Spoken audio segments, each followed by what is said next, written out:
Please rejoin the session very fast so that we can discuss the rest part of this chapter.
Just 22 are joined.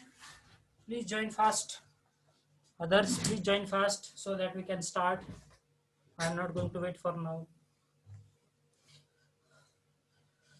Okay. Okay, so where we are at? Yes, seal tenders. That is the second category of the tender, which is most widely used. As I said, where is that pointer? So seal tender. The seal tenders are invited for the important or the huge projects. Wide publicity is given and always written documents are made for the sealed tender. Okay, that is the second category. Again, we will go in detail also of one by one. Then limited tender, only a selected number of contractors are invited to quote their rates. Okay, I'm not going to spread my whole work to everyone. Okay, माझं एक काम आहे, परंतु या कामासाठी मी सगळ्यांकडून मागवत नाहीये. मी काय करतोय, 10 इंजिनियर माझ्या ओळखीचे आहेत, याच 10 लोकांना मी फक्त अप्रोच झालोय आणि या 10 लोकांकडून मी फक्त टेंडर भरून घेतलेलं आहे. ठीक आहे, that is limited. Number of people who are going to fill that tenders are in limited numbers. Only some specified few people can fill that tender. Okay. त्यानंतर आहे single tender. Is invitation is given to only one firm to render a service by quoting their rates. If the quoted rates are high, it will get negotiated prior to the agreement of the contract. So see again this particular type, single tender. Invitation is given only to one firm to render a service. जसं मी तुम्हाला सांगितलं की बाबा हा अमुक अमुक विद्यार्थी आहे, ओळखीतला आहे, आपल्या गावातलाच विद्यार्थी, चांगलं काम करतोय, स्वतःचा बिझनेस त्याने चालू केलेला आहे. मग gram panchayat what that gram panchayat will decide. आपण फक्त एक्झाम्पल डिस्कस करतोय. येस, हा लोकल एड मुलगा आहे, आपल्याच गावातला आहे, चांगलं काम करतोय, डायरेक्टली आपण याला काम देणार. ते कुठल्याही प्रकारचं टेंडर्स आपण त्याची जे कामाचं जे स्वरूप असेल ते त्याला सांगितलं जाईल. ठीक आहे, मग आपल्या प्रोजेक्ट कॉस्टवरनं त्या व्यक्तीला ते काम ॲलोकेट केलं जाईल. ठीक आहे, मग तो व्यक्ती त्याचे स्वतःचे टेंडर रेट कोट करतो.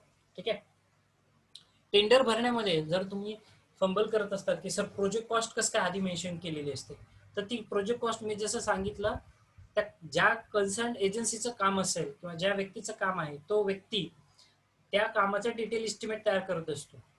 ठीक आहे, म्हणजे या कामासाठी ऍक्च्युअली खर्च किती येणार आहे. सपोज मला 50 लाख रुपये खर्च येतोय, मग तुम्ही जो टेंडर भरत असता त्यावेळेस तुम्ही बीओक्यू तयार करत असता. ठीक आहे, बीओक्यू म्हणजे बिल ऑफ क्वांटिटीज. यामध्ये काय केलं जातं, तुम्ही क्वांटिटी काढलेली असते तुम्ही सुद्धा त्या पर्टिक्युलर कामासाठी. ठीक आहे, एक क्वांटिटी इस्टिमेट केलेली असते आणि त्यानंतर तुम्ही त्या क्वांटिटीसाठी स्वतःचा रेट कोट करत असता. याला म्हटलं जातं bill of quantity. Abstract sheet आणि बिल ऑफ क्वांटिटी याच्यामध्ये हा सिंपल डिफरन्स असतो.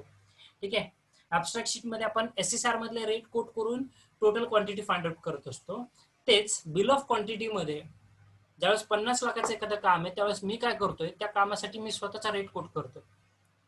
मग मी रेट कोट केल्यानंतर माझं जे इस्टिमेट आहे ते जवळपास 52 लाखाच्या आसपास गेले किंवा सपोज 53 लाख गेले. प्रोजेक्ट कॉस्ट किती सांगितलेली, 50 लाख रुपये सांगितले, माझी प्राइस ही 52-53 लाख गेलेली. असेच माझ्यासोबत 10 लोकांनी फॉर्म भरलाय, ज्यांची कोणाची 55 आहे, कोणाची 60 आहे, कोणाची माझ्यासोबतच आहे, कोणाची माझ्यापेक्षा कमी असेल. तर मग ज्या व्यक्तीचा रेट हा मिनिमम असेल but with a good quality, असं नाही की एकदम लोएस्ट रेट आहे. जर एकदम लोएस्ट रेट असेल ना तर तुम्हाला ब्लॅकलिस्टेड केलं जातं. ठीक आहे, कारण का तर फक्त काम मिळवण्यासाठी तुम्ही कमी रेट कोट केलेला आहे. टेंडर भरताना कॉम्पिटेबल रेट्स कोट करायचे असतात, नेहमी लक्षात ठेवा. त्यामुळेच टेंडर हा जो शब्द आहे ना हा खूप सेन्सिटिव्ह शब्द आहे मी असं म्हणेल. ठीक आहे, दिस टेंडर्स दिस आर व्हेरी सेन्सिटिव्ह. तुम्ही मूवीज मध्ये वगैरे बघितलेलं आहे की टेंडर लीक होतं, अपनी कंपनी का काम उस कंपनी को कैसे गया, असं तुम्ही मूवीज मध्ये डायलॉग वगैरे ऐकलेला आहे, बरोबर आहे. ठीक आहे, या कंपनीचं काम त्या कंपनीला मिळालं नाही, मग त्यांचं टेंडर काय होतंय तर टेंडर लीक होतं. एखादा एम्प्लॉय आहे अनवॉन्टेडली आणि इव्हेंच्युअली तो आपल्या कंपनीने जे रेट टाकून टेंडर भरलेलं होतं तेच रेट दुसऱ्या कंपनीला कन्वे करतो. म्हणजे मी 10 रुपयांनी भरले तर दुसरा कंपनी 9.5 रुपयांनी भरते. ऑब्व्हियसली त्या कंपनीला ते काम जाईल जर त्यांचं सुद्धा रेप्युटेशन मार्केटमध्ये तितकं चांगलं असेल तर. हा, पण असं नाही की बाबा आपण 10 भरले आणि दुसऱ्यांनी 6 भरले, मग 6 भरले म्हणून लगेच त्याला कमी रेट म्हणून द्यायचं नाही. नेहमी हे जे टेंडर ओपन केलं जातं हे टेंडर बेसिकली एक्झिक्युटिव्ह इंजिनियर आणि त्यावरची जे ऑथॉरिटीज असतील, ठीक आहे, एका हॉलमध्ये बोलवलं जातं. आताची मी सिस्टीम सांगतो तुम्हाला. ठीक आहे, ज्या दिवशी सपोज 10 तारखेला तुम्ही एखादं टेंडर भरले, 20 तारखेला टेंडर ओपन होणार आहे.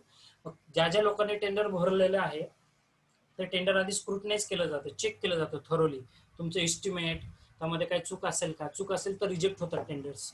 ठीक आहे, आणि मग जे इलिजिबल टेंडर्स आहेत भरलेले ते सगळे बोलवले जातात एकत्र आणि मग त्यांच्यासमोर पारदर्शकपणे ते टेंडर ओपन केलं जातं जागेवरती. ठीक आहे, जे टू एनव्हलप मेथड जे शब्द तुम्ही ऐकला ना ते त्यासाठी ती मेथड अप्लाय केली जाते आणि मग समोर ते काम कळलं जातं की हे टेंडर कोणाला मिळालेलं आहे. ठीक आहे, आता पॅन्डेमिक सिच्युएशन नंतर ते टेंडर ओपनिंगची स्टाईल कशी ठेवणार आहे त्याबद्दल काही सांगणं चुकीचं राहील. ठीक आहे, पण यापूर्वी तर असं होतं. ठीक आहे, टेंडर ओपन हे सर्वांसमोरच केले जातात. असं नाही की बाबा चुपचाप टेंडर ओपन केले मग त्याचा रेट बघितला आणि त्याच अधिकारानेच, कारण टेंडर सील टेंडर ओपन करण्याचा अधिकार हा कुणालाच नसतो. ठीक आहे. हां, सील टेंडर ज्यावेळेस तुम्ही त्या कन्सर्न ऑथॉरिटीकडे जमा करताय त्याची स्क्रुटनी होते, ते चेकिंग केलं जातं. ठीक आहे. पण कुठेही त्यामध्ये लिकिंग किंवा टेंडरची इन्फॉर्मेशन लीक होणे हा प्रकार होत नाही. जे तुम्ही न्यूजमध्ये बघता की बाबा टेंडर लीक झालं तर प्राइसेस लीक होत असतात तुमच्या. ठीक आहे. एक पैशाचा सुद्धा डिफरन्स एका काही 1000 करोडच्या प्रोजेक्टला खूप मॅटर करतो. ठीक आहे. एक 10 पैशांचा डिफरन्स सुद्धा. आणि त्यामुळं हे टेंडर्स जे असतात तेवढे सेन्सिटिव्ह असतात. त्यामुळे हे टेंडर लीक होऊ द्यायचे नसतात कधीच. ठीक आहे. खूप कॉन्फिडेन्शियल गोष्ट असते टेंडर फिल करणे, सील टेंडर्स बेसिकली. ठीक आहे. आणि हे करप्शनचाच एक महत्वाचा आणि मोठा भाग आहे. याच्यामध्ये खूप करप्शन आहे, पण corruption that is related with the rates only. ठीक आहे. बाकी करप्शन होत नाही. खूप पारदर्शकता आहे त्या टेंडर ओपनिंगमध्ये. ठीक आहे. आणि आता तर रूल्स अँड रेग्युलेशन्स खूप स्ट्रिक्ट आहेत. ओके. आता आधी होतं अमक्याचा आमदाराचा मुलगा आहे, खासदाराचा मुलगा आहे, हा मग लगेच त्याला काम द्या, टेंडर भरलंय नाही भरलंय, काय प्रोसेस केली नाही केली, काय नाही घेणं देणं. ठीक आहे. आताही काही प्रमाणात आहे, मी कम्प्लिटली डिनाय करणार नाही ती गोष्ट, परंतु आधी जी 100-10% होती ती आता 100-1% आहे, कमी आहे तेवढ्या मानाने तरी. ठीक आहे. So single tender as a sed earlier, जर छोटंसं काम असेल तर त्या केसमध्ये कुठल्याही प्रकारची कॉम्पिटिशन नसते. एक विश्वासू माणूस जर तुमच्या ओळखीतला असेल, ठीक आहे, तुमच्या गावातला बेसिकली चांगला काम करणारा माणूस आहे, रेप्युटेशन चांगला आहे मार्केटमध्ये कामाबद्दलचं, तर डायरेक्टली एका त्याच व्यक्तीला टेंडर ॲलोकेट केलं जातं ते. आणि त्यानंतर जर त्यानं रेट कुठं हायर कोट केलं, नाही बाबा मी सिंगल काय त्याला म्हणूया आपण सिंगल एजन्सी आहे की फक्त मलाच हे काम मिळणार आहे म्हणून मी हाय रेट कोट करतोय, नाही चालत. त्या केसमध्ये ते निगोशिएशन होतं. ठीक आहे. त्या केसमध्ये ते निगोशिएशन होतं. आता हे सिंगल टेंडरवाला माणसं पण कसे फाइंड आउट करते. ठीक आहे. थोडंसं आउट ऑफ सिलेबस आहे पण मी जरूर सांगतो तुम्हाला, कारण खूप इंटरेस्टिंग गोष्ट आहे ती.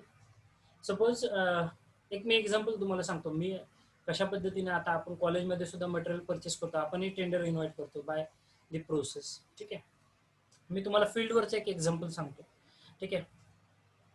एक इंजिनियर काम करतोय, XYZ नाव आहे. ठीक आहे. त्या व्यक्तीचं काहीतरी काम आहे स्वतःचं. मग तो व्यक्ती काय करतोय, त्याच्या 3 मित्रांना फोन करतोय की जे सिव्हिल इंजिनियर आहेत. त्या व्यक्तीला घर बांधायचं, तो त्याच्या 3 मित्रांना फोन करतोय. एक मित्राने सांगितलं खर्च 12 लाख, दुसऱ्याने सांगितलं 13 लाख, तिसऱ्याने सांगितलं 12.5 लाख. ठीक आहे. मग तो या केसमध्ये काय करतोय, ह्या तिन्ही मित्रांची हिस्ट्री तपासतोय की त्यांचं कामाचं स्वरूप काय आहे, काय नाही आहे, यापूर्वीची कामं केलेली सक्सेसफुल आहेत का नाही, लोकांचा फीडबॅक काय असेल, एक थोडासा तरी ओव्हरव्ह्यू घेतला जातो. मी असं म्हणलं नाही कम्प्लीट काय तो 24/7 सर्वे करतोय तो, बट ओव्हरव्ह्यू हा घेतलाच जातो. आणि ते मॅन्डेटरी, मी पुढे पुढे सांगेल तुम्हाला ते डॉक्युमेंट्स काय अटॅच करावे लागतात. ठीक आहे. तुम्हाला एक झेडपीचं अख्खं हेच दाखवतो तुम्हाला, टेंडर कसे भरल्यानंतर टर्म्स अँड कंडिशन एव्हरीथिंग, माझ्याकडे काही कॉपीज आहेत माझ्या काम केल्या. ठीक आहे. तर मग ते त्या व्यक्तीला फक्त तो व्यक्ती आयडेंटिफाय करतो, हा 3 पैकी पण सगळ्यात बेस्ट काम करणारा सपोज जो व्यक्ती आहे त्याचा रेट 12.5 लाख आहे. ठीक आहे. तो 12 लाखापेक्षा जास्त आहे परंतु 13 लाखापेक्षा कमी आहे. ठीक आहे. मग परत त्या व्यक्तीला तो अप्रोच करतो आणि त्याची क्वालिटी बघून तो तिथे निगोशिएशन करण्याचा प्रयत्न करतो. मग तेच काम कुठेतरी 12.5चं काम 12.15 किंवा 12-10 पर्यंत घेतलं जातं. हे सिंगल टेंडर मधली सिस्टीम असते. ठीक आहे. त्यानंतर जी कॅटेगरी आहे rate contract. If you are not able to understand anything please let me know. You can unmute and you can talk, or you can just put it in the chat box also. Okay, it's already 2:39. Okay, so I hope I should have you should send me some queries related to this. Okay, I'm expecting some doubts or some queries from your side. So if you have, you can put it in the chat box also. त्यानंतर आहे rate contract, usually adapted for the supply of the materials, machines, tools or the plants. It specifies the supply at a fixed rate during the period of the contract. The quantities are not mentioned in the contract and the contractor is bound to accept any order which would be placed before him. Okay. Rate कॉन्ट्रॅक्टमध्ये generally तुमच्याकडे फार काही freedom नसतो. Usually it is adapted for the supply of materials. जर तुम्हाला material पाहिजे, ठीक आहे, मशीन एखादी पाहिजे किंवा इक्विपमेंट पाहिजे, तर त्या केसमध्ये तुम्ही हे रेट कॉन्ट्रॅक्ट मधलं टेंडर फिलअप करू शकता. ठीक आहे. बेसिकली मटेरियल, मशीन आणि टूल्ससाठी आपण या कॅटेगरीसाठी जातोय. ठीक आहे. त्यानंतर the contractor is bound to accept any order which is been placed before him. त्यानंतर त्या कन्सर्न ऑथॉरिटीने जे काही ऑर्डर, जे काही काम दिलेलं असेल ते कॉन्ट्रॅक्टरने करणं अपेक्षित आहे. ठीक आहे. कारण त्या कामासाठी लागणारं मटेरियल, मशीन आणि टूल्स हे जे बेसिकली सप्लाय केलं जातं त्या ऑथॉरिटीकडनं केलं जातं. आपल्याकडे आहे डिपार्टमेंटल परचेस किंवा डिपार्टमेंट ज्याला असं म्हणून, हा डिपार्टमेंटल परचेस म्हणतात बेसिकली. अशी कॅटेगरी असते. म्हणजे काय होतं, सपोज तुमच्यापैकीच मी एखाद्याचं एक्झाम्पल शेअर करतो. Suppose your friend Dnyaneshwar has started his own business. ठीक आहे. But unfortunately he has missed out some equipment, maybe JCB or anything. ठीक आहे. त्यांच्याकडे इक्विपमेंट नाही आहे. मग अशा केसमध्ये काय करतात ते, ज्या ऑथॉरिटीचं त्यांनी काम घेतलेलं असेल त्या ऑथॉरिटीला अप्रोच करतायत. ठीक आहे. हे बिफोर टेंडरिंग किंवा त्यावेळेसही होऊ शकतात या गोष्टी, कारण टेंडर त्यानुसारच तुमचं हे केलं जातं. मग अप्रोच केल्यानंतर असं लक्षात येते किंवा काही वेळेस काय होतं, डायरेक्टली ती ऑथॉरिटी तुम्हाला सांगते की हां आम्ही हे मटेरियल तुम्हाला सप्लाय करू, तुम्हाला फक्त एक्झिक्यूट करून घ्यायचं आहे. मटेरियल किंवा जे काही मशीन किंवा टूल्स जे असतील ते आमचे असतील. किंवा तो कॉन्ट्रॅक्टर लीजवरती किंवा रेंटवरती त्या मशिनरीज त्या ऑथॉरिटीकडून घेत असतो. तर अशा केसमध्ये काय असतं, तर जे काम त्या ऑथॉरिटीने किंवा त्या कन्सर्न एजन्सीने दिलेलं असेल ते काम त्यांना करणं बाउंड असतं. सो अशा पद्धतीने असतं ते ॲटेबरेट कॉन्ट्रॅक्ट असतं. I hope now open tender, seal tender, limited, single, rate contract tenders. Now you are familiar with that. Okay. Now, again coming back to our point, for a contract to be valid, there must be an offer from the owner in the form of the tender notice to get the specified work to be executed, and there must be acceptance from the contractor to execute the work. For our case, last sentence is very important. Both the offer and the acceptance must be definite and legal. म्हणजे ज्यावेळेस तुम्ही tender form भरलाय, ठीक आहे, तुम्हाला contract tender मिळालंय, but after tender मिळाल्यानंतर तुम्हाला कॉन्ट्रॅक्टचा एक भाग असतो, कॉन्ट्रॅक्ट करावा लागतोय. So if for contract to be valid, ते कॉन्ट्रॅक्ट व्हॅलिड राहण्यासाठी there must be offer from the owner, म्हणजे क्लायंट किंवा ऑथॉरिटी, जसं मी सांगितलं, in the form of tender notice to get some specified work to be executed, and there must be acceptance from the contractor. आता आपल्याकडे असे बऱ्याच वेळेस होतच की एखाद्या व्यक्तीने टेंडर भरलेलं आहे आणि कदाचित त्यालाच ते टेंडर मिळालंय, परंतु ते एक्सेप्ट करत नाहीत. का करत नाहीत हा प्रश्न उपस्थित आहे. ठीक आहे. याचंही उत्तर मी तुम्हाला देतो. बहुतांशी वेळेस आपल्याकडे मध्ये एक असं ड्युरेशन होतं की ज्यामध्ये ब्लाइंडली टेंडर्स फिलअप केले जायचे. मी परत एकदा सांगतोय, कुठलंही काम भविष्यामध्ये तुम्ही हातात घ्या, but don't take that work completely with complete blindness. Blindly कुठलंही काम घ्यायचं नाही. नाहीतर सर तुम्ही राहताय पंढरपुरात आणि तुम्ही काम घेताय जमशेदपूरचं, ठीक आहे, ओपन ऑनलाईन टेंडर तुम्ही भरलेला आहे, बाय डिफॉल्ट ते टेंडर तुम्हाला भेटलं, आणि जमशेदपूर मधल्या साईट कंडिशन तुम्हाला माहित नाहीयेत. तिथे ह्युमिडिटी किती आहे, तिथे रिलेटिव्ह ह्युमिडिटी काय आहे, तिथे प्रेसिपिटेशन काय आहे, तिथलं लोकलाइटचा नेचर कसं आहे, तिथे लोकल कंडिशन्स काय आहेत, मटेरियल इझिली अवेलेबल आहे किंवा अनअवेलेबल आहे का, फक्त काम मिळवायचं म्हणून तुम्ही टेंडर भरलात. ब्लाइंडली टेंडर घेताल तर तुम्ही स्वतःचं रिप्युटेशन, मार्केट व्हॅल्यू झिरो करताल. कुठलंही टेंडर भरताना आधी तुम्ही तुमची कॅपॅबिलिटी बघायची असते की खरंच मी हे काम successfully with good quality complete करू शकतो का. If you have the answer of the same, then and then only तुमच्याकडे तेवढ्या मशिनरीज आहेत, तुमच्याकडे तेवढं मॅनपॉवर आहे, तुमच्याकडे तेवढा एक्सपिरियन्स आहे त्या क्रिटिकल कामाचा. ठीक आहे. तर आणि तरच तुम्ही त्या काम करण्यासाठी तयारी दाखवा. फक्त काम मिळवायचं ब्लाइंडली, 50 लाखाचं काम घेतलंय मी, पण त्या कामातलं तुम्हाला माहिती नाहीये, त्यासाठी मशिनरीज कुठले लागतात, त्यासाठी काय अपेक्षित आहे, कॉन्ट्रॅक्ट डॉक्युमेंटमध्ये त्यांनी काय स्पेसिफाय केलंय, काय अपेक्षित आहे ते कॉन्ट्रॅक्ट डॉक्युमेंटमध्ये क्लिअरली स्पेसिफाय केलेलं असतं. आणि जर तुम्ही ब्लाइंडली टेंडर भरल्यानंतर जर तुमच्याकडे मशीनच नाहीये किंवा कुठेतरी काहीतरी अडचण आली, मग तुम्ही कसं करणार काम कम्प्लीट. आपल्याकडे अशा खूप साऱ्या केसेस आहेत टेंडर मधल्या. ठीक आहे. मी एक अननोन एक्झाम्पल सांगतो, मुद्दाम नाव शेअर करणार नाही. ठीक आहे. If you go towards the Ahmednagar, ठीक आहे, there is one point, one location where the road construction is going on, and that company is, I think that is not the Maharashtrian company, it is somewhat of Chennai or another region. Okay, and that company don't know the local conditions thoroughly. They have subletted that work to another localized company, but still they are lagging with some of the data. They don't have the proper data, and now they are facing problem to execute that work, though they got the tender. त्यामुळे blindly tender भरायचं नसतं कधी. ठीक आहे. So for making that contract to be valid, जर valid व्हायचं असेल, there should be acceptance from your side. आणि बऱ्याचशा वेळेस काय होतंय, लोक उत्साहाने टेंडर भरतात उत्साहाच्या भरामध्ये. ठीक आहे.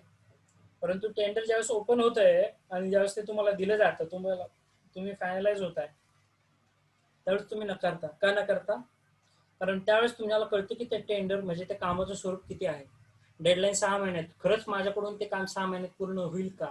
जर तुम्ही तिथे जर तुमचा अंदाज चुकला तर तुम्ही ते टेंडर एक्सेप्टच करत नाही. बरेचसे लोक माघार घेतात, यामुळेच माघार घेतात. ठीक आहे. पॉलिटिकल प्रेशर हा एक भाग मी डिस्कस करणार नाही इथे, परंतु जो टेक्निकल पार्ट आहे तो जरूर सांगेल मी. आपला अभ्यास जर कुठे कमी पडला असेल, टेंडर ज्यावेळेस तुम्ही भरताय, तर ते टेंडर तुम्हाला मिळूनही उपयोग होत नाही. आणि जर तुम्ही एक्सेप्ट केलेलं टेंडर जर रिजेक्ट केलं तर तुमची मार्केट व्हॅल्यू त्या आपल्या फील्डमधली ते ऑटोमॅटिकली कमी होते. मग असं समज असतो की नाही बाबा, फक्त काम घ्यायचं मिळवायचं म्हणून त्यांनी टेंडर भरल्यानंतर माघार घेतली. ठीक आहे. तसं होतं कामा नये. जर टेंडर भरलाय तर पूर्ण अभ्यास करूनच भरलेला आहे आणि ते काम करण्याची क्षमता तुमच्यामध्ये आहे, तर तुम्ही ते काम हातामध्ये घ्या. अदरवाईज टेंडर भरू नका. ठीक आहे. यामध्ये काही डाऊट आहे कुणाला? ॲक्सेप्टन्स खूप महत्वाचा असतो. ठीक आहे. आणि जो लिगल आणि डेफिनेट पद्धतीने असणार आहे ॲक्सेप्टन्स तुमचा. Are you having any doubt in this particular part? So that we will proceed further. Procedure of inviting the tenders. नेमकं टेंडर कसे मागवले जातात? ठीक आहे. At first, preparation of the tender documents. As I said earlier, tender documents being prepared by the whatever the engineers they are going to fill the tender. Okay, tender कशी मागवले जातात? Preparation of the tender documents. टेंडरसाठी लागणारे documents तयार केले जातात. Now what is this tender documents? Again in our upcoming lecture we are going to describe what are the documents which are required for filling up the tender. Then issue of the notice inviting tender, याला NIT असं म्हटलं जातं. N stands for notice, I stands for invitation or inviting, and T stands for the tenders. So issue of the NITs, that is notice inviting tenders or the tender call notice. Then submission and opening of the tenders. बघा 4 main steps आहेत. या 4 steps परत आपण thoroughly discuss करणार one by one. Tender document काय असतं, टेंडरची notice कशी इश्यू केली जाते, submission and opening of the tenders and their scrutiny, आणि स्क्रुटनी झाल्यानंतर acceptance of the tender and award of the jobs. जे काम दिलं, काम एखाद्याला अवॉर्ड करणं, देणं. ठीक आहे. घोषित करणं की हे काम त्यांचं टेंडर कमी प्राइस आणि विथ दॅट क्वालिटीचं आहे आणि हे काम त्यांना दिलं जातं. ह्याला म्हटलं जातं गिव्हिंग अवॉर्ड ऑफ जॉब्स. ठीक आहे. मग ह्या 4 मेन स्टेपमध्ये तुमचं टेंडरची प्रोसेस कंप्लीट केली जाते. Procedure for inviting the tenders. First step is nothing but preparation of the tender documents. Second step, issue of the notice inviting the tenders. Third step, submission and opening of the tenders and their scrutiny. And fourth one is nothing but acceptance of the tender and award of the contracts. I hope you are getting this. Now the next part, that is information to be given in the tender document. We will discuss this part in our next lecture because I want to give you some. Now already we have discussed one sample example of the tender notice, but still whatever the tenders, you can send me any advertisement. Okay, ज्या newspaper मध्ये एखादी advertisement आहे, अशा एखादी newspaper मधली advertisement तुम्ही मला व्हॉट्सअपवरती फोटो काढून पाठवा. मी ती शेअर करतो आणि तुम्हाला ते त्यामध्ये जे काही इन्फॉर्मेशन लागते to be given in the tender notice, that part we are going to discuss in our next lecture. Now up till now, if you are having any doubt, you can please unmute and talk, or you can put it in the chat box. आतापर्यंतचा जो भाग आपण discuss केलेला आहे, mostly we have discussed in Marathi, but still if you are having any doubt, you can ask me, you can unmute yourself, or you can put it in the chat box. Meanwhile, I will start to take your attendance. Please put your queries in the chat box. I'm taking your attendance.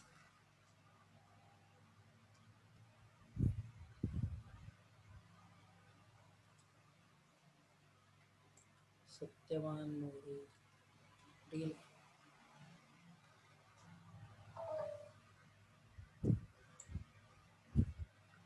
Oh my god. Screen.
Okay.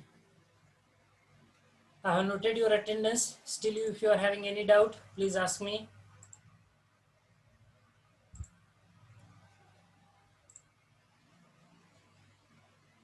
Anyone is having any doubt, please ask me. You can unmute and you can talk.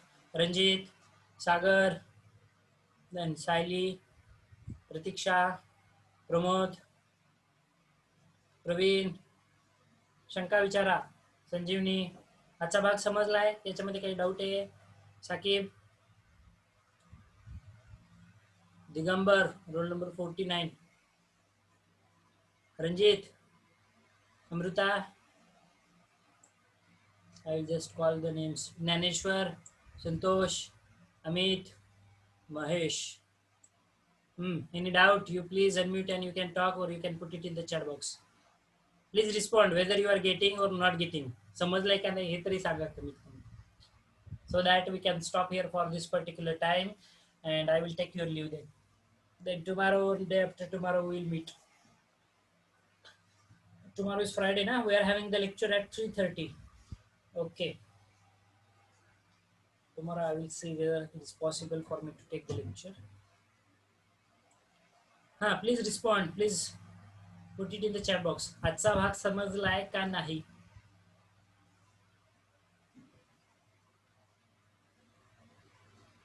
My dear students, एकाने तरी response केलाय, बाकीच्यांनी पण करा. काय ऐकायला समजलंय?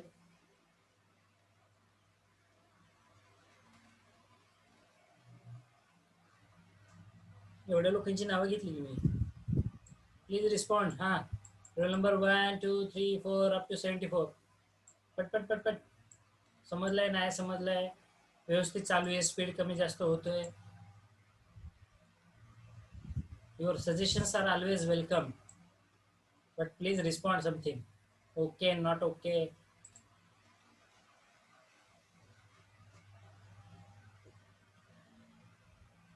महत्वाचा भाग आहे, कुणीही मिस करू नका. इथून पुढचे सुद्धा लेक्चर, ठीक आहे. Section 2 at least up to chapter number 6 कुठलाच पार्ट मिस करू नका, कारण हा प्रोफेशनल लाईफमध्ये खूप महत्वाचा आहे.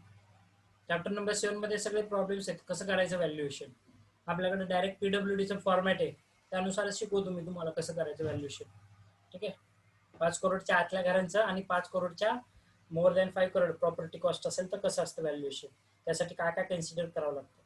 Directly we are having the copies. Okay. So if there is no doubt, then we will stop here for this particular time. Thank you for attending the lecture with the patience. Take care of yourself, your family members. I will take your leave for this particular time. Have a great day and goodbye. I will end this meeting over here.